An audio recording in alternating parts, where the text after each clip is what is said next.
Hello viewers and welcome! Now pretty much for the first time since Gran Turismo Sport, I'm playing in open lobbies. And you will see the reason why I don't really want to play in open lobbies no more, because it's gonna be quite interesting. Now, on Dragon Trail Seaside, you know, Chicane of Death, probably the worst track. Just connecting my wheel right now, just in time to... lights out and away we go. You can see me having clearly trouble with wheel spin because everyone is on soft and I'm on hard tires. Yes, very much I am dumb, clearly. So now pretty much having a horrible start compared to everyone else. I'm pretty much back in P11, not last surprisingly, because I don't know. I guess they are also on hards, or maybe they are just that bad. So turn 1, you can see pretty much mayhem, 3-4 cars wide, like everyone's just side by side. I'm like, you know, I was like, okay, I'll play it easy. So pretty much everyone overtakes me, 3 people spin to the left. You can see such an interesting spin. I never seen anything like that before. So now I regain my 3 positions lost pretty much immediately.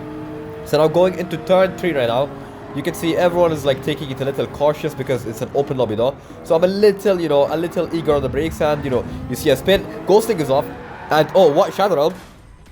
You did not see anything. Okay, now next race, you know, less than a minute in, next race we are on one of my favorite tracks. So it's Michelin Raceway Atlanta, which is literally my favorite track. Aside from the Nürburgring, of course, you can never go wrong with the mighty Nürburgring. And you can see in the Porsche GT3 car this time, not the Nissan, because you cannot drive a Nissan on this track. It's really interesting. So it slides out and away we go for the second time. And now with the physics change, I realize it's not as it used to be. So I'm a little cautious on the brakes, a little different in my driving style, being a little more cautious and a little slower because I don't want to mess up. And a lot of PSGL moments happen between me and PSGL, of course. So I'm a little more cautious than before. You can see this is the issue again with open lobbies. Pretty much everyone has McDonald's Wi-Fi for some reason, and I think these people are fast, but if they didn't have McDonald's Wi-Fi, I would see them in higher lobbies, you know, GT3 lobbies or GT2 lobbies, which are in the Nations Manufacturers Cup. Now after that nice overtake into turn 3, you have the same driver pulling up next to me into turn 7, I believe, and I gained myself a 0.5 penalty for stepping aside on the track and going off the limits, which is literally BS in my opinion, but you can leave that for you, right in the comments, I guess. But yeah, I think most of you would agree that that penalty was BS because I maybe went off by a centimeter, but you know, sometimes it's unfair. And like on the Nürburgring GP circuit, turn 4 I think, or turn 4 or 3, you don't get the track limits penalty. You can go wide, you can go off the track completely and still not get a penalty. They should do more of that, less of this. But now, getting a little clumsy on the brakes, I lose my traction and I lose my balance, and literally goes off the track. And it's not a good thing to have, especially in good position. I was in P3. So, you know, sad life. I'll have to get back on track, the walk of shame, or crawl of shame as many would call it. Almost beach the car, but I don't think you can beach it in GT7. So now skipping up 1 lap, serving my penalty again, and you will see the P11 driver coming close to overtake because of the penalty, and he does overtake, so I stick behind him. And he's actually not a bad driver, he's actually quite a nice driver. He's not too bad, he's not too good, but like, you know, he's fun to race against, and you know, even with worse drivers, you can, you know, have fun still. So now I'm chasing him up in the slipstream, you know, chasing him hard. Nicely done, you know, sticking in the slipstream, not too far behind. And you can see yellow flags up ahead. Why is it? I guess one spin. So now I'm up into P10.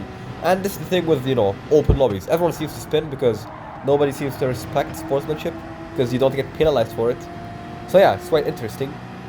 So now going into turn 2, heavy on the brakes, you can see me making a tiny mistake and letting the number 9 driver pass. So skipping forward 1 lap into the chicane is one of my favorite corners. You can see me taking a very nice line, a very good line, and you can see someone spun, and now I'm up into P9. And you can see the both drivers up ahead are quite fighting, so I don't have to push as hard because I know they will slow themselves down. So I just have to manage my race and make sure I don't mess up. So you can see them pretty much going for it every single opportunity possible. So they're gonna keep attacking each other, which is gonna pretty much slow them down a lot. So through goes Hamilton. It's one of these moments, you know, bit of contact, and I go through. Or don't go through, I stick behind, but one of the drivers is off, so yeah, I do go through. And he almost ends my race and sends me off to the shadow realm, but you know, I keep it nice and tight after that interesting incident, let's say. No damage, I keep going forwards, and you know, keep my head straight, make sure I don't make no clumsy mistakes, which I think that might have given me a penalty. And you can see how harsh the track limit is there, because if I think that might have given me a penalty, then it means if you go just a little over, you will get the penalty. And especially on these corners where I think they should, you know, ease up on the penalties or track limits, let's say, because they are so fun to run wide, but like, you know, I guess, yeah, you have to stick to the limits and be a loser. So now giving number 7 driver, French driver, giving him the bump draft, and you know, sticking in a slipstream behind. I just want to get away from the drivers behind, and maybe also perhaps catch up to the drivers in front, which they seem to be quite far, and we're like 4 laps into the race. We are not catching them anytime soon, so I decided, you know, YOLO, let's go for the overtake. So I go side by side. You know, he's defending it quite nicely, so I stick behind and waiting for the next overtaking opportunity. Staying quite close, you know, in the slipstream. Almost dips my wheel on the grass, takes the opportunity on the inside, and, you know, carrying a bit too much speed, I sort of send him onto the grass. My mistake. And he makes another mistake, which is, okay, kind of fair. I mean, I did push him on the grass, but, like, you know, he could have not spun on that. But, like, you know, you can't fully blame me on that. It was his incompetence that led him to spin. So, yeah. Now, skipping forward maybe as I think a lap, yeah. Going into the same chicane, you can see P8 has caught up to me. German driver, very nice. And you can see us, he's getting quite close, not as close as before.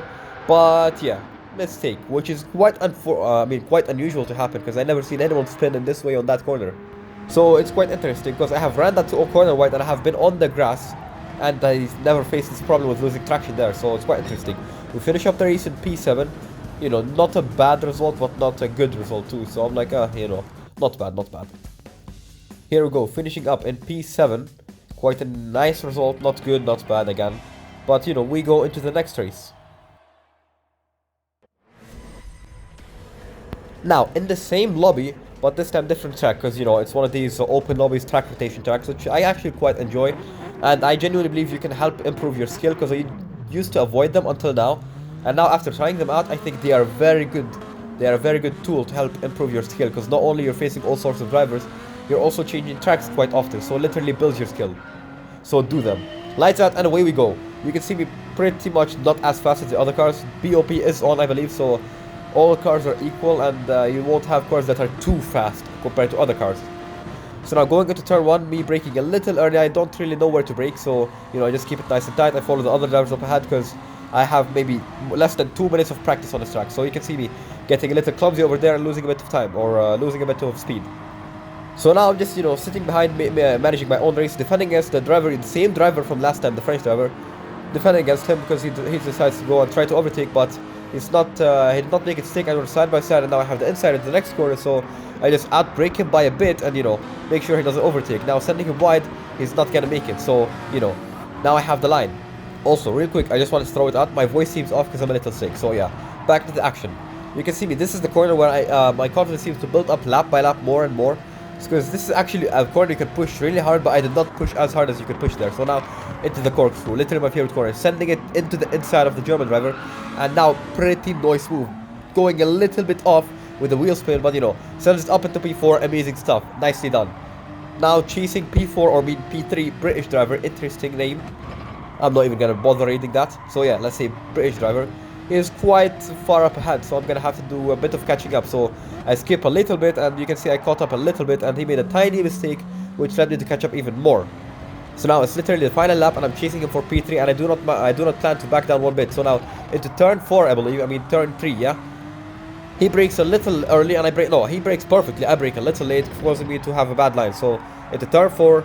Nicely done, not bad by me. He's done quite good there, so he's gonna get the little bit exit speed that I don't have.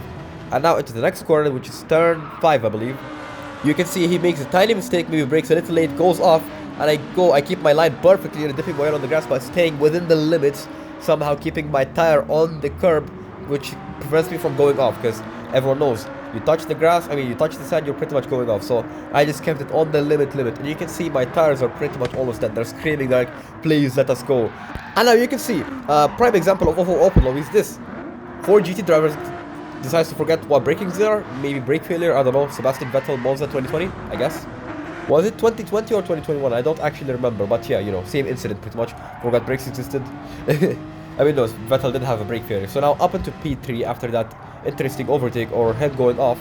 So now making a tiny mistake here, going off the grass, nicely managing it, you know, going back on track immediately, and, you know, rounding up the final corner. It's gonna be nice acceleration, makes a tiny spin, wheel spin, and, you know, pushing it to the line. No matter what the driver behind does, he's not gonna come close to me. So P3, nicely done. Podium position in a open lobby, which I never raced, so it's a new experience for me.